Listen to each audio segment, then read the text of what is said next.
రఘురామకృష్ణరాజు గారిని కస్టడీలో వేధించిన కేసులో అప్పటి సిఐడి అధికారి అయినటువంటి విజయపాల్ని కోర్టు రిమాండ్కి పంపించినటువంటి నేపథ్యంలో పోలీసులు మాత్రం రిమాండ్ రిపోర్ట్లో కొన్ని సంచలనమైనటువంటి విషయాలను పొందుపరిచారు. అసలు రిమాండ్ రిపోర్ట్లో ఏముంది అనేది మనం విశ్లేషణ చేసుకుంటే ఆ రిమాండ్ రిపోర్ట్లో ఉన్నదాని ప్రకారంగా అప్పుడు విచారణలో రఘురామకృష్ణరాజు గారి మీద థర్డ్ డిగ్రీ చేసినట్లుగా, ఆయన కేకలు అరుపులు పెట్టినట్లుగా ఆ విచారణలో పాల్గొన్నటువంటి ఒక కానిస్టేబుల్ కొన్ని సంచలనమైనటువంటి నిజాలను కూడా తెలియజేసినట్లుగా పోలీసులు ఈ రిమాండ్ రిపోర్ట్లో పొందుపరిచిన నేపథ్యంలో ఈ అంశం మీద మనం విశ్లేషణ చేసుకుందాం. ప్రస్తుతం మనతో పాటు ఉన్నారు ప్రముఖ సీనియర్ జర్నలిస్ట్ దుర్గా కుమార్ గారు. సార్తో మాట్లాడదాం. సార్ నమస్తే అండి. నమస్కారం కృష్ణ గారు, మన వీక్షకులు కూడా నమస్కారం. సార్, రఘురామకృష్ణరాజు గారిని కస్టడీలో వేధించినటువంటి కేసులో అప్పటి సిఐడి అధికారిగా ఉన్న విజయపాల్ని కోర్టు రిమాండ్కి పంపించింది. అయితే రిమాండ్ రిపోర్ట్లో మాత్రం పోలీసులు కొన్ని సంచలనమైనటువంటి వాస్తవాలను వెలుగులోకి తీసుకొచ్చారు. అవి అసలు ఆ రిమాండ్ రిపోర్ట్లో ఏముంది? అసలు రిమాండ్ రిపోర్ట్ కన్నా ముందు కృష్ణ గారు, అసలు రఘురామకృష్ణరాజు గారిని అరెస్ట్ చేసిన తీరు, హైదరాబాద్లో వచ్చిన సిఐడి పోలీసులు వ్యవహరించిన తీరు, అక్కడ సృష్టించిన భయానకర పరిస్థితులు మనం అసలు ఫస్ట్ గమనంలోకి తీసుకోవాలండి. ఒక వ్యక్తిని కస్టడీలోకి తీసుకెళ్ళటానికి వచ్చేటప్పుడు అంత సీన్ క్రియేట్ చేయక్కర్లేదు. ఒక వ్యక్తిని బలవంతంగా తీసుకెళ్ళి ఏదైనా ప్రాణహాని తలపెట్టడానికి చేసినంత ముమ్మరంగా అక్కడ వాళ్ళు వ్యవహరించారు. దాంతో వాళ్ళ కుటుంబ సభ్యులు కూడా చాలా కంగారు పడిపోయారు. ముందు పోలీసులు పట్టుకెళ్ళినందుకు కాదు, వీళ్ళు తీసుకెళ్ళి అసలు విజయవాడ రాక తీసుకెళ్తారా, మధ్యలో ఎన్కౌంటర్ చేసేస్తారా అంటే ఆ పై నుంచి ఉన్న ఒత్తిడి అలాంటిది. తర్వాత రఘురామరాజు గారి పరిస్థితి కూడా రాజకీయంగా ఆయన అప్పటికే జగన్మోహన్ రెడ్డి గారి మీద 100% డిఫర్ అవుతున్నాడు. పార్టీ ఇచ్చిన హామీలు అమలు అవ్వట్లేదు. మనం పార్టీ ఇచ్చిన హామీలకి వ్యతిరేకంగా ప్రజల యొక్క ప్రయోజనాలకు భిన్నంగా కేవలం మీ స్వప్రయోజనాలకి, మీ స్వలాభానికి పరిపాలన సాగుతుంది, ప్రజలు బలిపశువులు అవుతున్నారని డైరెక్ట్గా దిగేశాడు ఆయన. ఇక ఇట్లయితే పార్టీ మనుగడ ఉండదు అని. అది ఆయనకి మింగుడు పడని అంశంగా తయారైంది జగన్మోహన్ రెడ్డి గారికి. అట్లాంటి పరిస్థితుల్లో అసలు రఘురామకృష్ణరాజు అనే వ్యక్తి ఉనికినే ఆయన అసలు ఏం చేస్తాడనేది తెలియలా. తర్వాత వచ్చిన పోలీస్ అధికారులు కూడా, సిఐడి అధికారులు వాళ్ళ కుటుంబ సభ్యుల పట్ల కూడా చాలా దురుసుగా ప్రవర్తించారు. మనం ఎక్కడైనా అట్లాంటి పరిస్థితి ఎప్పుడు చూస్తామంటే ఏదన్నా కరుడు కట్టిన నేరస్తుల్ని యూపీలో అట్లాంటి సాట గ్యాంగ్స్టర్స్ని అరెస్ట్ చేసినప్పుడు చూస్తాం. కానీ అట్లాంటి పరిస్థితి ఇక్కడ సృష్టించేటప్పటికి వాళ్ళ కుటుంబ సభ్యులు కంగారు పడిపోయి వాళ్ళు వెంటనే ఢిల్లీ ఫోన్ చేయటం, అక్కడికి ఇక్కడికి స్పీకర్కి ఫోన్ చేయటం, అట్లా హోమ్ మినిస్టర్కి ఫోన్ చేయటం, ఎన్ని రకాలు చేయొచ్చో ముందు. అంటే ఆయన ఇలా అరెస్ట్ చేసి తీసుకెళ్ళిపోయారు, ఆయనకి ప్రాణహాని ఉంది, మీరందరూ కూడా మా రెస్క్యూకి రావాలి, అట్లా స్పీకర్ గారికి కూడా చేశారు, లోక్సభ స్పీకర్కి. అట్లా ఎక్కడ రాజ్యాంగ వ్యవస్థ ఉంటే అక్కడ అన్నిటికీ అలర్ట్ ఇచ్చారు. తర్వాత వాళ్ళ కుటుంబ సభ్యులు కూడా వాహనాలంటే కార్లు వేసుకుని వెళ్ళిపోయారు. ఆయన అక్కడ లోన వాళ్ళు థర్డ్ డిగ్రీ పెడుతున్నప్పుడు కూడా వాళ్ళు బయట అల్లాడిపోయారు, ఆ ఆఫీస్ బయట వాళ్ళంతా అక్కడే ఉన్నారు. దుర్గా కుమార్ గారు, ఇవన్నీ రిమాండ్ రిపోర్ట్లో పోలీసులు పొందుపరిచారా?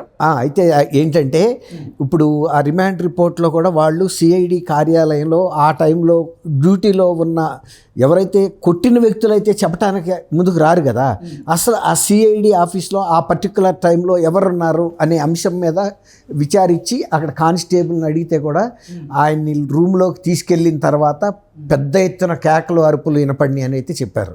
అంటే ఆయన్ని బాగా టార్చర్ పెట్టారనేది అర్థమవుతుంది. ఒక 4 వ్యక్తులు ముసుగులు కట్టుకుని వచ్చారు లోపలికని చెప్తున్నారు. సిఐడి ఆఫీస్లోకి బయట దుండగులు అయితే ముసుగులు కప్పుకుని రాలేరు. ఒకవేళ వచ్చినా కూడా సిఐడి అనుమతితోనే రాగలుగుతారు వాళ్ళు. వాళ్ళు ఎవరైతే వాళ్ళ వెహికల్లో తీసుకొచ్చి జీప్లో అక్కడ దింపి లోనకు పంపించారు. అందులో కొంతమంది సిఐడి అధికారులు ఉండొచ్చు, కొంతమంది నాటు వాళ్ళు ఎవరన్నా బయట వ్యక్తులు కూడా ఉండొచ్చు. ఎందుకంటే కొట్టడంలో బాగా ఆరితేరిన వాళ్ళు, తర్వాత ఇతని మీద ఎవరినైతే సీఎం పురమాయించాడో లేకపోతే పెద్ద మనుషులు ఎవరన్నా పురమాయించారో ఆ వ్యక్తులు. ఎందుకంటే కొట్టిన వ్యక్తులు వెళ్ళి చెప్పాలి వాళ్ళకి, మేమే కొట్టాము కాబట్టి స్వయంగా గట్టిగానే కొట్టాము. ఏదో పోలీసులు అయితే ఇవాళ విజయపాల్ లాగా ట్రీట్ చేసి పంపించేవాళ్ళు. ఇప్పుడు విజయపాల్ గారిని జడ్జి రిమాండ్కి పంపేటప్పుడు మీకు పోలీసులు కస్టడీలో ఉన్నప్పుడు ఏమైనా ఇబ్బంది పెట్టారా అని అడిగాడు. అడిగితే నాకేం పెట్టలేదండి అని చెప్పాడు. కానీ అప్పుడు ఆ పరిస్థితి లేదుగా. ఓకే. ఇప్పుడు అప్పుడు ఆ రోజు అసలు ఆయన చెప్పకముందే అసలు ఆయన చేతుల మీద మోయాల్సి వచ్చింది జడ్జి గారి దగ్గరికి తీసుకెళ్ళటానికి. ఇంకా జడ్జి గారు అడిగే పరిస్థితి ఏముంది, అంతకుముందు ఏమో ఆయన బాగానే ఉన్నాడు, కాళ్ళు వాపులు లేవు, కాళ్ళ కింద రక్తపు గడ్డలు గట్టి లేవు, ఒంటి మీద దద్దుర్లు వచ్చేసినాయి బాగాను. అవి చూడగానే ఆయనకి అర్థమైంది, ఫస్ట్ ఆయనకి ట్రీట్మెంట్ ఇప్పించమని ఆయన జడ్జి గారు కూడా ఆ రోజు చెప్పింది. అంటే అప్పుడు అడిగింది ఏమిటి అంటే, ఇట్లా కొట్టేశారమ్మా, నా పరిస్థితి, నేను నడవలేకపోతున్నాను, నన్ను ముందు ఏదైనా వైద్యం చేయించండి అని కూడా అడిగాడు. అసలు అతి కష్టం మీద అడుగు తీసి అడిగేయలేపాడు. ఇద్దరు మనుషులు భుజాల మీద చేతులు పెట్టి ఆల్మోస్ట్ ఫిజికల్గా మోసుకుని వెళ్ళి ప్రజెంట్ చేశారు. ఇక అంతకన్నా పెద్ద రిపోర్ట్ ఏముంటుందండి, మెడికల్ రిపోర్టు. ఇప్పుడు గుంటూరు అదే రాశారు వాళ్ళు కూడా. ఇంకోటి ఏం రాశారంటే, ఈ ఎవరైతే అధికారులు ఆ రోజు అక్కడ ఉన్నారో వాళ్ళ దీన్ని కూడా మేము పరిగణలోకి తీసుకుంటామని చెప్పాడు. ఈయన విజయపాల్ గురించి కూడా ఈ జడ్జి గారు అడిగిన దానికి ఆయన అట్లా చెప్పాడు. కానీ విజయపాల్ గారు పెద్దగా స్పిల్ అయినట్టుగా కనపడతలేదు ఇక్కడ. మరి ఇంకొకసారి మళ్ళీ కస్టడీకి అడిగే అవకాశం కూడా ఉంది. ఇప్పుడు జ్యుడిషియల్ కస్టడీకి ఇచ్చారు. మా పోలీస్ ఎంక్వైరీలో ఆయన పూర్తి వివరాలు ఇంకా చెప్పలేదు కాబట్టి మళ్ళీ ఒకసారి మాకు పోలీస్ కస్టడీ ఇవ్వమని కూడా ఇంకో పిటిషన్ పెట్టుకుంటారు వాళ్ళు. ఎందుకంటే తర్వాత ఇంకొకటి ఏంటంటే, ఇట్లా విజయపాల్ అనే వ్యక్తి గతంలో కూడా పోలీస్ అధికారుల్ని బెదిరించడం వలన ఎవరు కూడా ఆయన్ని ఇంటరాగేట్ చేయటానికి కూడా ముందుకు రాని పరిస్థితుల్లో ప్రకాశం జిల్లా ఎస్పీ ఐపీఎస్ ఆఫీసర్ని పెట్టాల్సి వచ్చింది. నిజానికి ఇంటరాగేషన్కే ఐపీఎస్ ఆఫీసర్ ఉండాల్సిన అవసరం లేదు. ఇప్పుడు ఇది జరిగింది ఆ రోజు గుంటూరులో ఇన్సిడెంట్, నగరంపాలెంలో ఈయన ఫిర్యాదు చేశాడు. నగరంపాలెం పోలీసులు అవసరమైతే సిఐడి పోలీసుల సహకారం తీసుకోవచ్చు. కానీ మరి ఆయన అంత భయపెట్టాడు అంటే, ఆయన ఇప్పటికి కూడా ఏ విధంగా పోలీస్ డిపార్ట్మెంట్లో ఆయన హవా నడిపిస్తున్నాడు అనేది మనకు అర్థమవుతుంది. ఒకవేళ కనుక నిజంగా పోలీసులు కనుక ఆయన కనుక ఇబ్బంది పెట్టి ఉంటే, కానీ చెప్పేవాడుగా నన్ను కొట్టారనో లేకపోతే బెదిరించారనో, వాళ్ళు ఇప్పటికి కూడా అతను ఒక మంచి మార్గంలోకి వచ్చి చెబుతాడనే ఉద్దేశం మీద ఉన్నట్టున్నారు. కానీ ఈ కేసులో నిజాలు మాత్రం బయటికి తీయాల్సిన అవసరం అయితే పూర్తిగా ఉంది. ఇది చాలా తీవ్రమైన కేసు. సుప్రీంకోర్టుకి వెళ్ళింది, తర్వాత స్పీకర్ దృష్టికి వెళ్ళింది, లోక్సభ స్పీకర్ దృష్టికి, జాతీయ స్థాయిలో ఒక ప్రాధాన్యత సంతరించుకుంది. తర్వాత ఇప్పుడు ఆయన డిప్యూటీ స్పీకర్గా ఉన్నాడు. అసలు ఒకటి ఏంటంటే, వీళ్ళు ప్రాణహాని తలపెడతారని ఆయన కూడా మానసికంగా సిద్ధమైపోయాడు. ఆ రోజు కూడా ఆయన చెప్పాడు, అసలు నేను ఈ రాత్రి గడిచి బయటకు వస్తానని నేను అనుకోలేదు, నన్ను కొట్టిన దెబ్బలకి నా గుండెల మీద కూర్చున్నారు, అప్పటికే నాకు బైపాస్ అయిందని. వాళ్ళకుండా ఇన్స్ట్రక్షన్స్ కూడా అవసరమైతే లేపేయమనే చెప్పారంటున్నారు. ఓకే, అసలు రిమాండ్ రిపోర్ట్లో ఉన్నటువంటి విస్తుపోయేటువంటి వాస్తవాలు ఏంటి? ఇప్పుడు విస్తుపోయే వాస్తవాలు అంటే, ఆయన్ని బయటికి పంపుతారని ఆయన అనుకోలేదు. అసలు వాళ్ళకు కూడా ఉద్దేశం ఇంత టార్చర్ పెట్టారంటే అసలు ఎగిరిపోతాడని, పంపించేయాలని మనిషిని వాళ్ళకిచ్చిన అసైన్మెంట్ ఏదైతే ఉందో అది అమలు చేద్దాం అంటున్నారు. ఒక రకంగా కొంచెం ఈయన ఒక బలిష్టమైన మనిషి కాబట్టి తట్టుకుని అంత టార్చర్ని, అది ఒక 2 నెలల క్రితం బైపాస్ అయిన వ్యక్తిని కనుక ఎవరినైనా ఇతరులు కనుక టార్చర్ పెడితే అంత స్థాయిలో అసలు హార్ట్ అటాక్ వచ్చి ఎగిరిపోతారండి. ఈ దెబ్బలు ప్లస్ మనిషి గుండె మీద కూర్చోవటము, అక్కడ ఉన్నటువంటి భయానక పరిస్థితులు, ఈయన ఒక్కడే ఉన్నాడు, వాళ్ళు ఒక 100 మంది ఉన్నారు కాబట్టి ఇక అది ఆ టార్చర్ తట్టుకుని ఆ భయాన్ని, షాక్ని, ఎప్పుడైనా చాలామంది చచ్చిపోయేది షాక్లోనే.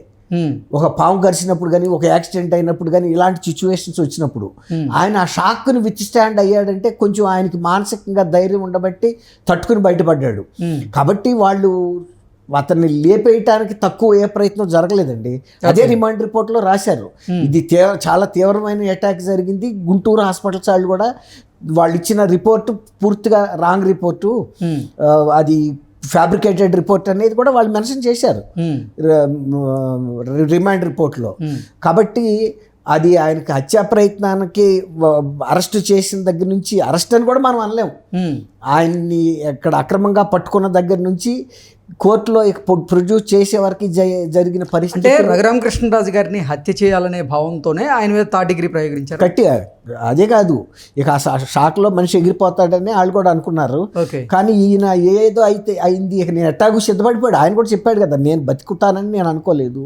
ఒక రకంగా దైవలీల అనుకోవాలి. ఆయన మానసిక ధైర్యమే ఆయన బతికించింది. ఇప్పుడు అట్లాంటి ఒక 6 మనుషులు ఒక బైపాస్ చేసుకున్న పేషెంట్ని తర్వాత ఆయన ఏమన్నా అంతకుముందు ఏమన్నా నేరాల్లో ఘోరాల్లో ఉండి కరసాము కత్తిసాము చేసిన మనిషి కాదు, చాలా సాఫిస్టికేటెడ్ మనిషి. మనిషి కూడా ఎట్లా ఉంటాడు మీరు చూశారు కదా, ఓ పూల్లాగా చాలా మెత్తగా ఉంటాడు. అదే కనుక ఒక ఎథ్లెట్టో లేకపోతే ఒక రఫియన్ అంటే వేరే మాట. ఒకసారి లాఠీలు కూడా ఇరిగినా కూడా కొంతమంది జంకరు, కానీ ఈయన అట్లాంటి బాడీ కాదు అయింది. మనిషికి ఎత్తుకెత్తున్నాడు కానీ దెబ్బలు తట్టుకోలేక ఎట్లా అయిపోయిందో చూసాం కదా. ఎవరు కొంతమంది అయితే తట్టుకోగలిగే వాళ్ళు కూడా ఒక ఆ ఏజ్ వాళ్ళు. ఓకే, కానీ ఆయన అట్లాంటి రోబస్ట్ హెల్త్ ఉందని అయితే మనం చెప్పలేం. అందుకే కుటుంబ సభ్యులు కూడా భయపడింది. ఇది లేపటానికే తీసుకెళ్లారు, ఈయన హత్య చేయటానికి, ఈయన తిరిగి రాడని. ఆ రోజు మీరు చూశారు లేదో, కార్లు వెనకాల పరిగెత్తారు వాళ్ళు. వెంటనే వాళ్ళ వెహికల్స్ కూడా వేసుకెళ్లారు. కనీసం ఏదన్నా మనం ఆయన ఆపగలుగుతామా, అట్లాంటి ప్రయత్నం జరిగితే అని ఉంటుంది కదండి ఆశ. Okay okay sir, thank you so much. Thank you Krishna garu, మన వీక్షకులు సార్.